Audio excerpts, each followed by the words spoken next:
is going to be Dr. Barnes is going to be coming after I do, and she's going to have a presentation on a similar topic. So I'm going to try not to overlap with what Elise is going to talk about. But what I'm going to discuss is how you can use artificial intelligence in general and ChatGPT in particular in helping you in your job search. And in fact, this title, Boomers and Bots, was actually suggested by ChatGPT. I went to ChatGPT and I said, give me 10 possible topics on titles for a presentation about the use of artificial intelligence to help 50 plus people look for jobs. And it gave me 10 and I just picked one. So ChatGPT, the best way to think about it is as a tool to help you in your job search, and you have to understand what it is and what its limitations are. All right.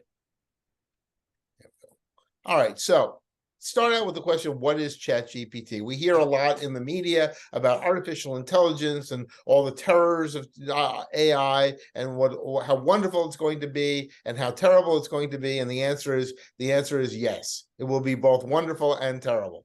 So the best way to think about AI and ChatGPT right now. Excuse me, Mark? Yes. If I could interrupt you for a second. I'm just seeing your little slide up in the corner. Oh, really? Oh. Yeah. Is everybody else seeing the whole slide? Uh-huh. Okay, cool. Thank you. So you should be seeing the whole slide and me in the corner. Yep. Thank you. Me in the corner right here. Okay. All right. Do you remember Clippy? This was Microsoft's little tool to help you in it says, I see that you're writing a resume. Would you like some help with that? I see that you're, writing a resignation letter. Would you like help with that? I see that you're breaking up with your girlfriend. Would you like help with that? What Clippy was a form of what's called predictive AI. And what it does is it uses large language models to try to figure out what it is that you are writing and try to help you to write that. So we think about this as a form of completion of a sentence or completion of an idea. Well, ChatGPT takes that model and just expands it. And so instead of just helping you to write a sentence or a paragraph, it can help you write an entire article, an essay, things like that. The way ChatGPT works is it grabs a bunch of data that it models. So it grabs massive databases of things that it finds on the internet or that it's been trained on, and it learns what writing looks like, how sentence structure works, and then fundamental data. It learns how to mimic that language. So it only knows what it has been trained on. And think about it as an advanced form of sentence completion. All right. So what can you do with ChatGPT that will help you in your job search? The first one is, it's like, what can you find on Google? It depends on what you're looking for. If you're looking for ideas for jobs, ChatGPT can help. If you're looking for employment opportunities, ChatGPT can help. If you're looking to help write or punch up your resume, you can use that.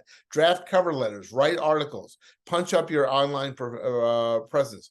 All of that are things that you can do with ChatGPT if you proceed with caution, right? Now, we talk about ChatGPT as a standalone model for AI. And ChatGPT is probably the most prominent of the predictive AI models. But we are now seeing predictive AI being built into a lot of other different products. And one of the things that Dr. Barnes will talk about, Elise will talk about, is the use of AI in LinkedIn. LinkedIn now has an artificial intelligence model built into it. So when you log into LinkedIn and you want to post something, it will say, would you like help writing an article? And LinkedIn will actually help you write an article. In Google Docs, which is the Google equivalent of Microsoft Word, they now have a feature called Help Me Write. And not only will that help you write an article or a letter or whatever you're trying to write, but I find it useful once you have written something, you can actually say, make this shorter, make this more concise, make this point clearer, expand on this. So you can write something initially and then use this to help decide, have you used the right grammar? Have you used the right syntax? Is it strong enough? That kind of stuff. In Google Search has now added a feature which you can add, which will allow you to, when you do a search, right now when you do a search, you will get results. The first results you'll get, which are going to be prioritized, are going to be Google sponsored ads. So let's assume that you wanted to buy a new refrigerator and you said side-by-side refrigerators that are counter depth. You can tell I'm building a house and need to buy a new refrigerator, that are counter depth and with aluminum, and it will send you links to web pages that either have articles about it or that are sponsored by manufacturers.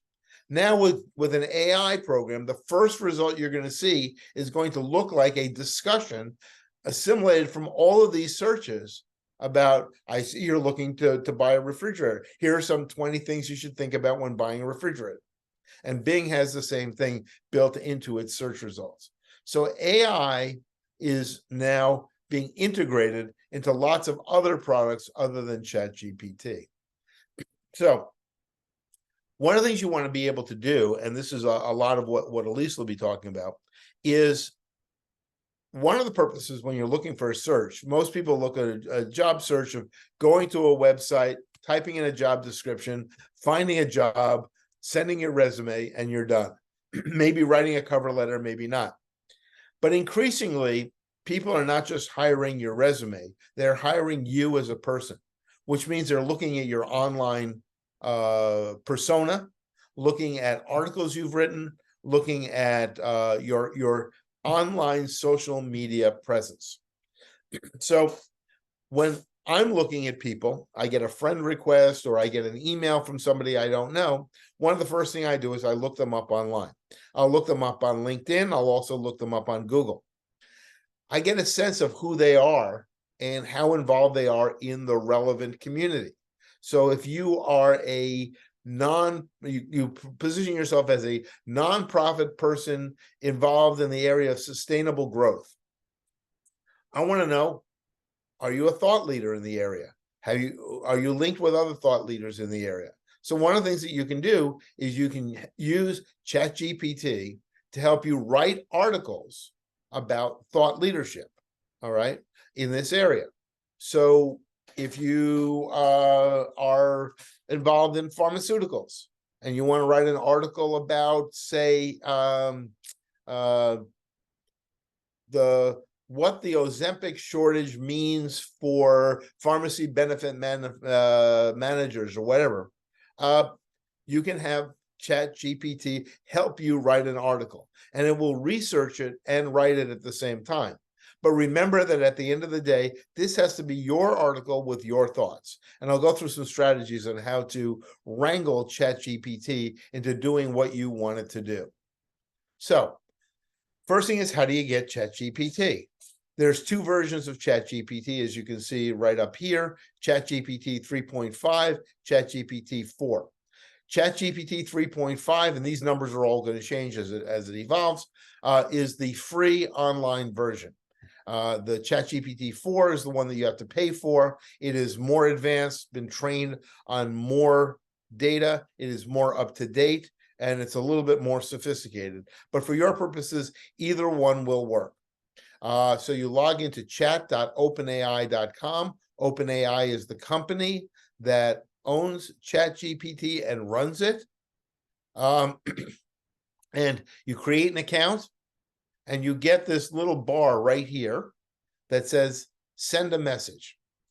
That's it. That's all you have. Just like the Google search bar, all you end up with is this little bar. Once you log in, you say start a training session, start a message, and this is what you get.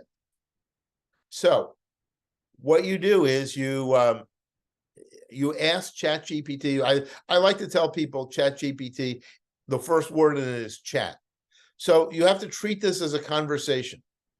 So it's not going to understand quite what you want when you start out. So it is an iterative process.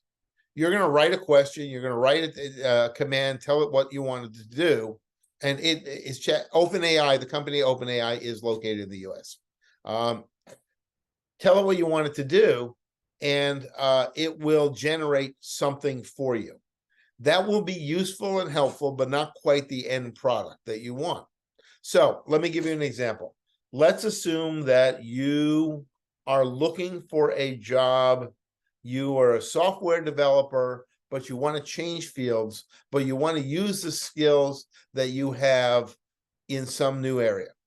So you can go to ChatGPT and you can say, I am a former software developer with 20 years experience in JavaScript. I'm looking for a new job in the Washington, D.C. area, or I'm looking for a new job in Montgomery County, Maryland. But I want to use these skills, but I want to work in a nonprofit arena. What are some good ideas? Some job descriptions. And it will come up with content. So what I wrote here is, for example, what are the best jobs in Washington, D.C. area for a former lawyer? And it just came out, and this is just a partial list of some of the job descriptions I might want to look, or places I might want to look for jobs. Then I can go on and I can say, okay, within the federal agencies, what federal agencies are good for people with the following skills? And it will tell you. Say, okay, great. Now that I have that, what are some good job titles or job descriptions? And then it'll say that. So you have a conversation with ChatGPT. You don't just look at it you don't just look at it and say, okay, this is the answer. It's not. The difference between ChatGPT and Google is Google looks for something that already exists. Chat takes what already exists and creates something new from that. So it is more responsive to your specific request. But ChatGPT, usually the search models end about 18 months ago. So if you're looking for something that happened recently, you won't find it on ChatGPT. If you're looking for it, it also does not go out to the web and find what you're looking for. What it will do is it will take whatever it has been trained on and assimilate a result from that. So it is an iterative process. The key part about ChatGPT is coming up with the best prompts and then responding from that prompt. And the other thing is to note that if I were to ask you to write a cover letter, you would write it fundamentally differently from the way ChatGPT would. So a lot of what you're going to do is train ChatGPT through a series of questions and responses to respond, get it closer to what you would want it to be. Then take those results and use them as a template to write what you want to write. So one of the useful things is let me give you an example of one way that you can use ChatGPT. Let's say that you have found a potential job description as let's say as a fundraiser for a nonprofit entity that's involved in animal rights. So the first thing you say is, okay, what are some job descriptions for a fundraiser for a nonprofit that does animal rights in the DC area? So now you go out online and you look for fundraiser. You find this wonderful job working for PETA or working for the Animal Rescue League or whatever, and they're looking for fundraisers. Great. Now you're going to take that job description, which will be 3 or 4 paragraphs, and you're going to put it into ChatGPT. Simply cut it and paste it. And you're going to say, write a cover letter for this job. And it will generate a cover letter that will be absolutely terrible for that job. But what it will do is it will, and it's going to be completely generic, and it's not going to be anything about you. So it'll generate a cover letter. Then what you're going to do is you're going to take your resume or key parts of your resume, And you're going to cut that and paste that back into ChatGPT and say, write the same cover letter, but using my resume. Okay. Now it will generate a new cover letter, which will say, dear whatever, I'm applying for the job of fundraiser. As you can see from my resume, I do blah, blah, blah, blah, blah. Now you'll go back and say, that was great, but highlight the skills in my resume against the requirements of the job. And now it will do that. And it'll generate a decent template. And then you'll go back and say, okay, great. But this time what I want you to do is highlight the work that I did for ABC Company and show how those skills are relevant to the job description. And it will generate it again. Then you'll look at it and say, this is too long. Generate the same thing, only half the length. And it'll do it again. Then you'll say, okay, this is pretty good, but make it friendlier. Then it'll do it again. And it'll be too friendly. Then you'll say, okay, this is good, but make it a little bit more professional and discuss time frame and salary. Okay, then it'll do it again. And this is the whole point about ChatGPT being an iterative process. At the end of the day, you've now done 10, 15, 20 prompts to get it to where you want it to be. Now, what you do is you don't use that cover letter. You use that as a template to generate your own cover letter. Or you can cut and paste that cover letter into a Word document and now start editing it and make it your own. Where ChatGPT is also really good is in doing something you have never done before. So I use ChatGPT like to, for example, as a lawyer in a slip and fall case. Somebody slipped and fell on somebody's driveway and they're suing. I don't do that kind of stuff. I have no idea how to do it. A friend of mine had this happen to him, said, can you help me? I said, here, ChatGPT, write an answer to a slip and fall lawsuit. Boom, here you go. This is good enough. Is it good? I don't know. Is it better than I would have done? Yes. As a lawyer, I can look at that and say what it's missing. I can say also include this, also include that. But it's something I've never done before. I don't even know what it would look like. It will generate something that will look like that. So it is whose decision is it for that it's too long, John? All right. So a cover letter should be about 2 paragraphs, no more than 2 paragraphs. The first thing to do is to say, am I bored when I read it? Okay, because they're going to get, you want a powerful cover letter. And one of the things you're going to get from Elise and you're going to get in the Career Gateway program is how to write effective cover letters. What ChatGPT can do is give you a template to start it. It is really helpful in avoiding what's called white page syndrome, where you look at a piece of paper and go, I don't even know how to begin. All right. At the end of the day, the thing that you submit should be your cover letter, not ChatGPT's cover letter. Mark, there's a couple of questions. Sure. One, how does ChatGPT compare to a Google search asking the same question? All right, so you use Google and you use ChatGPT fundamentally differently. And one of the things is Google now has AI built into it. So the first response you're going to get on a Google search will be a ChatGPT-like response. Google is search, ChatGPT is generate. Okay, so Google search will be, I am looking for, I am looking for websites that have things to do in the Washington, D.C. area over the weekend. All right, great. It will show me the Washington Post's article on things to do over the weekend. It will show me movie theaters and things like that over the weekend. If I go to ChatGPT and I say, what are some great things to do in Washington, D.C. over the weekend in fall, it will generate an article telling me what to do. The problem is it does get its data from the internet. The problem is it gets it from particular subsets of the internet. It is not scanning the entire internet the way search does. It does not search everything that is indexed on the internet. And so it can't tell me what concerts are going on this weekend. It can't tell me what theater is going on this weekend.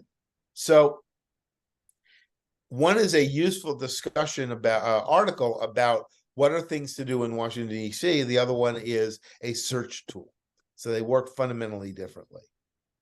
Okay. The so other go thing ahead. you can do with, you have more questions? Yeah. Okay, go ahead. Okay. The other question is, just to let you know that this this PowerPoint presentation is available, will be available on the our Expo website. So that is just to let everyone know. Someone said, while AI is useful, would the reader question the authenticity of the written passages having truly been crafted by the writer and not AI? The answer to that is maybe. So as you generate stuff in AI, employers are very wary of AI generated content, as are professors. Okay. The good news is right now I can tell the difference between something that's been generated by AI. There are AI generated tools that look for things that are AI generated, and there are AI generated tools that will make something that is AI generated not look like AI generated. So at the end of the day, again, it is a tool to help you, but you need to put this stuff in your own words. And then one last question, we'll let you get on. If ChatGPT doesn't get its info from the internet, where or who does it collect its data from? Yeah, it does get it from a particular subset of the internet, not from the online active internet as it exists right this minute. Okay, thank you. Okay. And that's one of the big questions about AI is AI infringing on the copyright on the people who created content and put it on the internet? So if I ask an AI program, write me a book chapter in the style of I don't know. I'm looking at my book. Who wrote Hamilton? The book. Anyway, write me a book chapter in his style. Is that infringing on his copyright or even a trademark? So that's another issue. All right. So what on ChatGPT, you want to experiment with various questions, okay? Because you're going to get different kinds of questions and different responses. So the more detail that you can provide, and that's why I like the cut and paste approach, the more targeted your answer is going to be. It's one thing to say, write a cover letter for a job with Boeing. It's another thing to say, look at my resume and write a detailed cover letter emphasizing my adaptability, or emphasizing my attention to detail, or emphasizing my creativity. All right. You can also put your resume into ChatGPT and say, rewrite this resume focusing on the following. Or you can take a job description, put it in ChatGPT, put your resume in ChatGPT and say, rewrite my resume for this job. We're used to writing a cover letter saying, here is my resume. It is fixed in stone. Here is your job. It says this. See how my resume fits your job? But you can actually rewrite your resume so that it actually focuses on those skills discussed in the job description. You can also tell it to make it. So one of the things, I write a lot of articles, and I use ChatGPT to help me write articles. ChatGPT is a really good way of generating an article, a really bad way of generating a good article. ChatGPT is like writing a book, asking a fifth grader to write a book report on a book they haven't read. All right. They'll generate content, but it may not be good. But one of the things I always do right before I'm done with it, after I've been playing with it a while and tinkering into something close to like it, I'll say, okay, now rewrite this whole article, but make it 20% more sarcastic. And now we're approaching my style. Or add some humor to this, okay? Or make this more authoritative. Or cite specific articles, and this is a little trick. When you're using ChatGPT and you ask it to cite specific articles, tell it to put links into the articles so you can click on those links and see if it's really true. So you can use it as a job search research assistant. I'm a 65-year-old legal assistant looking for new jobs that will take advantage of X skill. What's a good job title for that? You can also use it to get unstuck writing. So if you want to write an article about something, if you want to write a posting, things like that, it can help you do that. You can continuously tweak it until it gets to be closer to your own voice. You want to, for example, say, I see this job as one for fundraising. What are some other words I can search for in my job search that are similar to this? Because if you look for jobs in fundraising, you may not find ones on development or career development or things like that. So it can give you alternative terms to use to do searches. You can uncover similar jobs in a new industry. So you can say, I've been involved in banking and finance. What are some other industries that I should be looking for? If you want to change jobs, you can say, these are the skills I have. What are some good jobs that utilize those skills? If you can tell it what your priorities are. I'm interested in work-life balance in a job in the DC or the Montgomery County area. I want to be able to work from home. What are some jobs I should be looking for? Rather than just doing, you can do it in conjunction with a Google search as well. You can say, what are some companies in the DC area that also do the following kinds of things? Or I'm looking for a small or medium-sized company in DC that does the following things, and it will help you do that as well. Or you can say, you know, give me a list of, I'm applying for a job with X and such company as X and such job title. Give me 50 possible interview questions that might be asked. Or draft 5 questions I can ask them about X and such company. Or what questions should a job applicant ask about ABC company? Or what are the top questions that are asked in an interview of this kind? So you can preview interview questions. You can predict some of the questions you might be asked. What are some behavioral job interview questions I can expect for the following job? What are typical questions asked? What are some questions I can ask? And then you can type in your answers and say, what would an employer think about these answers? It's really good for avoiding the blank page syndrome, okay? So let's say you've now done your interview, you want to write a thank you letter. It should come from the heart, not from ChatGPT, but you can say, the following 5 things came up in my interview. Write a thank you letter with a discussion of what the next points are going to be and address the following concerns or following issues, okay? Or you can cut and paste your resume in and say, or the job description in and say, write a thank you letter to Mrs. Smith after our September 28th interview, thanking her for the opportunity, asking for next steps for the following job. All right. And again, you're going to have to tweak all of these. Okay. And Mark, yes. I have a couple more questions. You want me Sure. to? Okay. Sure. Let's see. Someone said, I'm retiring from teaching part-time at a local college. ChatGPT is being heavily debated. Yes, I can tell the difference between human and AI generated papers, but what do you say to, I mean, this is an ongoing debate. So it's almost like there are AI wars between those who use AI and those who seek to detect who are using it. Yes. You want to address that, and then I have some more questions, or go ahead. Sure.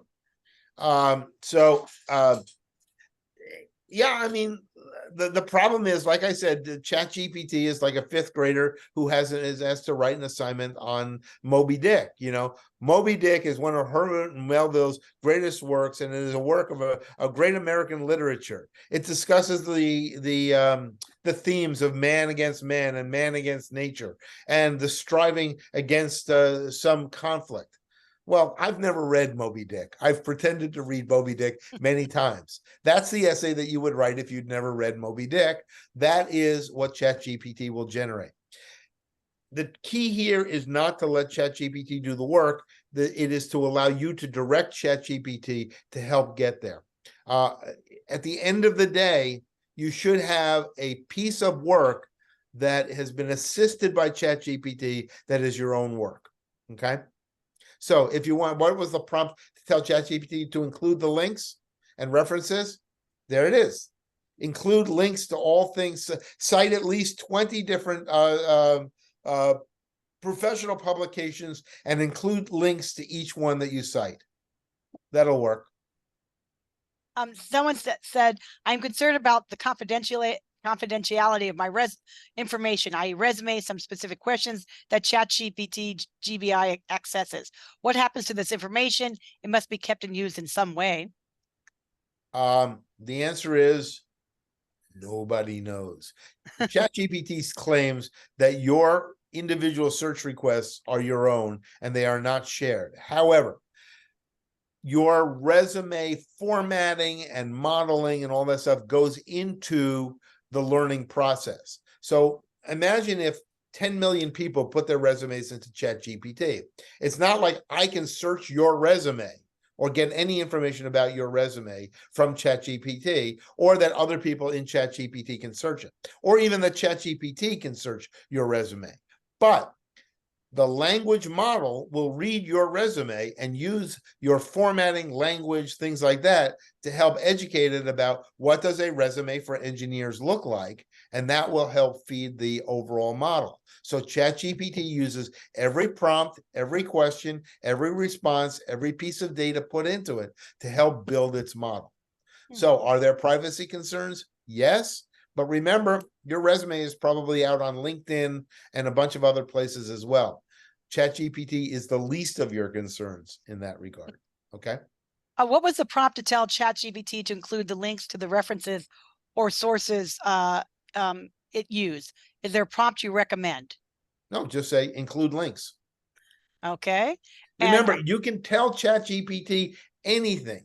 So you can say, write a 500-word article about whether electric cars will replace gas-powered vehicles, focusing principally on the lack of charging stations, and discuss 15 different ways that we can overcome this problem.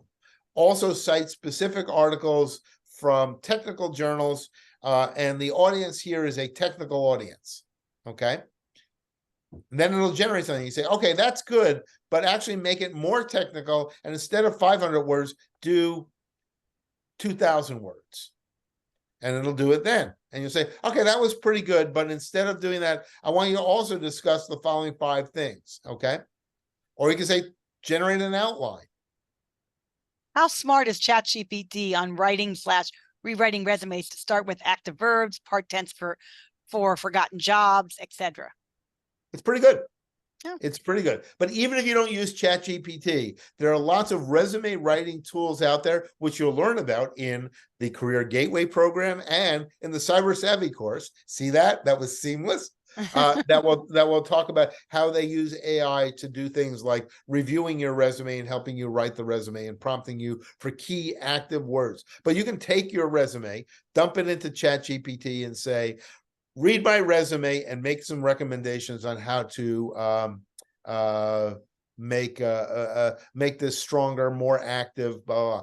The better approach, though, is when writing your resume, rewriting your resume for a specific job.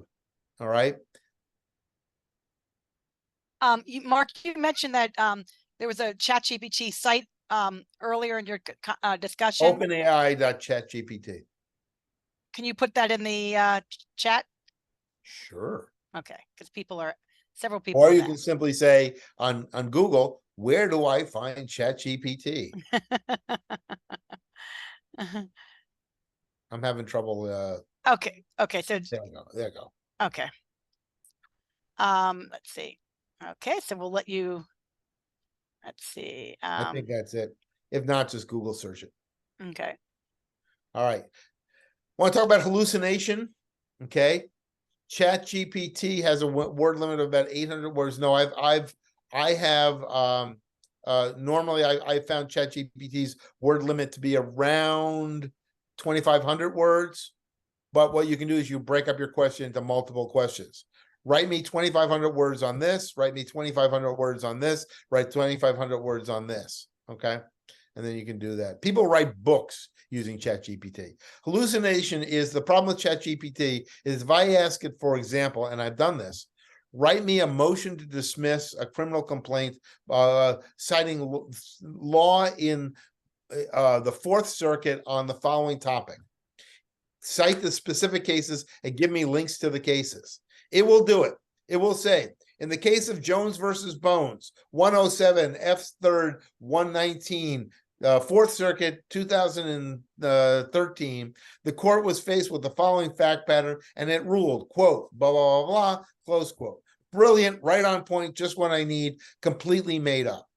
Because remember, ChatGPT is Clippy on steroids. Its focus is on generating something that sounds good and looks good. Accuracy is not as important. So it makes stuff up. Recognize that. Unlike Google search, which finds stuff that exists, ChatGPT is trying to make stuff up. So everything on ChatGPT has to be fact-checked. All right. And here is how you reach Jody. Okay, and Jody can reach me. And look at that. Okay, we have some questions, so don't think you're over yet. All right. I'm going to stop Okay. sharing. Okay. Okay, and here, let's see. Okay, so if you can, okay, so someone would like for you to tell me, because it didn't make it to the site, to get ChatGPT, what is the site again, Mark? I will tell you in just a second. Here we go. Here's what I'm going to do for you. I'm going to share Okay. this screen here. Oh, good. Okay. All right, and then we'll just open a browser window here. And it says, someone has a question. What does ChatGPT derive from its free service? Is it then used for its paid service and for generating ads? Yeah, okay. So anytime somebody gives you something for free, and it's useful to you, just remember that you are not the customer. You are the product. So ChatGPT, let me just go here to this profile and slide over here. Just 1 second. So ChatGPT, can you all see the ChatGPT screen? It's kind of small. It's very small. All right, well. Yeah, just tell me and I'll put it in the chat. No, I'm not Oh. saying that. Do Oh. you see the screen here? It's chat.openai.com. Chat.openai.com right there. Okay, perfect. I'll put it in All the right, chat. so let me for give you an example. I'll just show you an example. Write a friendly cover letter for a resume for a fundraising job with a non-profit company in the healthcare sector. It's going to do a bad job.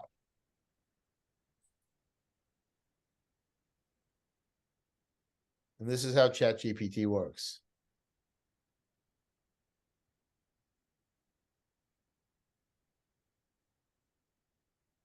It's bland.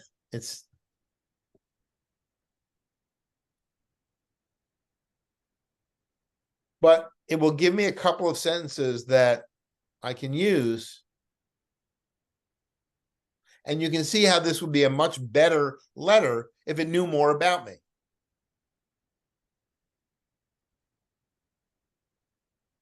But again, this is the book report on Moby Dick. And it gives me some ideas, like maybe I can make this personal, okay? Maybe I can add, I've been out of the workforce for 4 years because I've been taking care of my elderly mother, or I have a child with a disease, a specific disease. That's what led me to the healthcare sector. Okay. So this would be a cover letter. All right. And then I can say same, but focus on my degree in nursing and the fact that I have worked in healthcare for 35 years. Also, make it funny. Now, I would never send one that I said make it funny, because you're going to see it's going to be funny, but inappropriately so. Inappropriate for a cover letter. Again, I mean, someone commented, this is more than 2 paragraphs. Yes, but you guys, this is not to be You're just not dumped sending in. this as it is. Yes, you're Okay. just, this is just giving you suggestions, guidance. You're to make it your own resume. You're supposed to make it your own cover letter. You're not purely just to use ChatGPT, to write your resume or your cover letters, because an employer will know. So, Same, but focus on technical skills and keep it. Mark, someone said that my experience with ChatGPT 4.0 is that it has word limit of about 800 words. Yeah, no, I already addressed that. Okay, great. Okay. I find it to be about 2,500 words. Okay. Okay. Yeah. Well, is there anything, because we are coming up on 11 o'clock, and Elise will be joining us for our next presentation that and Elise will be talking about how to use ChatGPT in your LinkedIn profile. So this falls from Mark's presentation to Elise. And Elise, Mark, is there anything else that you would like to provide? No, just remember this. This is a tool. It can be used for good. It can be used for bad. Recognize that it's just a tool. Okay. So I'll leave you with this. It's a tool. Don't be one. Oh, And Mark, Okay. Mark, can you stay in the chat to answer? There's a couple of questions. Someone said you didn't finish the discussion why ChatGPT is is free and what it gains from this. Oh, I mean, the reason ChatGPT is free is because they're trying to develop they're going to license ChatGPT into a bunch of other tools. So people will pay for the model. They will pay, they may not pay directly for it, but they're going to pay indirectly for it. So the OpenAI ChatGPT generative model is going to be built into many, many different things. And so they're generating a database of questions, answers, responses, and things like that. So they are constantly adding more data to ChatGPT and more analytics to ChatGPT. So it's free for now. It's like everything else. It's free for now until you get addicted to it. Right. And can ChatGPT generate phishing emails? Oh, good sure. question. It can also generate responses to phishing emails. Let me tell you one of the things that we're using ChatGPT for in the security arena. Not ChatGPT, but OpenAI. When you want to really find out what the bad guys are doing, you have to have conversations with them. And the problem with these conversations is they're one-on-one. They're very labor intensive. So we have people who have infiltrated hacker communities, and they're on the hacker boards, and they're discussing things with hackers all the time. And that's to bring them out and find out what these guys are doing. So we've now written chatbots that will actually engage the threat actors in conversation. And then we don't have to have people sitting there at keyboards typing. The chatbots will have conversations with them. Unfortunately, the bad guys also have their own chatbots, and you've got these two chatbots talking to each other, and there's no humans involved.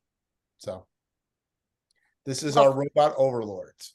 Well, thank you, Mark. And if you it's just stay in the chat for the next 5 minutes or so. Sure. If there are any questions I've answered, we've gone. You can just start at the bottom, because I've gone through all the questions. Sure. Actually, there's a question starting at 11:01 from Gail. You could start down from that and address them specifically to the individual, because Elise will be asking for questions for Elise in the general chat. So thank you, Mark, appreciate it. And Anne, if you would like to introduce I Dr. Elise Barnes. absolutely